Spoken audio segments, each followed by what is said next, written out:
त्याच्यानंतर अनेक गुंतागुंतीचे प्रश्न काल मी आपल्या चॅनलवर प्रश्न विचारला होता की जे पायलट घरून निघाले त्यांचं त्या दिवसाचं लोकेशन काय आहे, त्या दिवशी ते नेमके कुठे होते, हे महाराष्ट्राच्या मनात अनुत्तरित प्रश्न आहेत. त्याच्यामुळं त्यांनी CID चौकशीच्या संदर्भात जे काही निवेदन मुख्यमंत्र्यांना दिलं, आम्हाला विश्वास आहे की माननीय मुख्यमंत्री महोदय यावर याची तात्काळ दखल घेतील, गांभीर्यानं कारवाई करतील. पण अजितदादांच्या मृत्यूचा अध्याय इतक्या लवकर संपेल असं जर कोणाला वाटत असेल तर तुम्ही एक लक्षात घ्या, कार्यकर्ते प्रचंड चिडलेले आहेत, फक्त संयम ठेवलाय. पण जर आता ह्याच्यामध्ये आणखी वेळ होऊन जर याच्यात घातपात निघाला तर याचे गंभीर परिणाम भोगावे लागतील, सर्वांनाच भोगावे लागतील. मी काही कुणाला इशारा देत नाहीये, पण अजितदादांवर जीव ओवाळणाऱ्या लोकांचा संयम याला पण काही मर्यादा आहेत.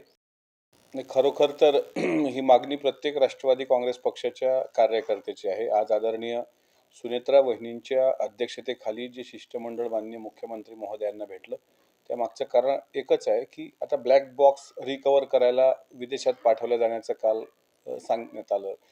त्याच्यानंतर अनेक गुंतागुंतीचे प्रश्न काल मी आपल्या चॅनलवर प्रश्न विचारला होता की जे पायलट घरून निघाले त्यांचं त्या दिवसाचं लोकेशन काय आहे, त्या दिवशी ते नेमके कुठे होते, हे महाराष्ट्राच्या मनात अनुत्तरित प्रश्न आहेत. त्याच्यामुळं त्यांनी CID चौकशीच्या संदर्भात जे काही निवेदन मुख्यमंत्र्यांना दिले, आम्हाला विश्वास आहे की माननीय मुख्यमंत्री महोदय यावर याची तात्काळ दखल घेतील, गांभीर्यानं कारवाई करतील.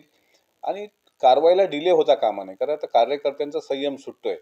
म्हणजे इतक्या मोठ्या नेत्याचा असा दुर्दैवी विमानाचा अपघात होणं आणि त्या अपघाताच्या नंतर कुठेही ठोस समाधानकारक उत्तरं न भेटणं, त्याच्यामुळे कार्यकर्त्यांच्या भावनेचा उद्रेक महाराष्ट्रात होणार नाही याची काळजी पण सरकार घेणारच आहे. पण अजितदादांच्या मृत्यूचा अध्याय इतक्या लवकर संपेल असं जर कोणाला वाटत असेल तर तुम्ही एक लक्षात घ्या, कार्यकर्ते प्रचंड चिडलेले आहेत, फक्त संयम ठेवलाय.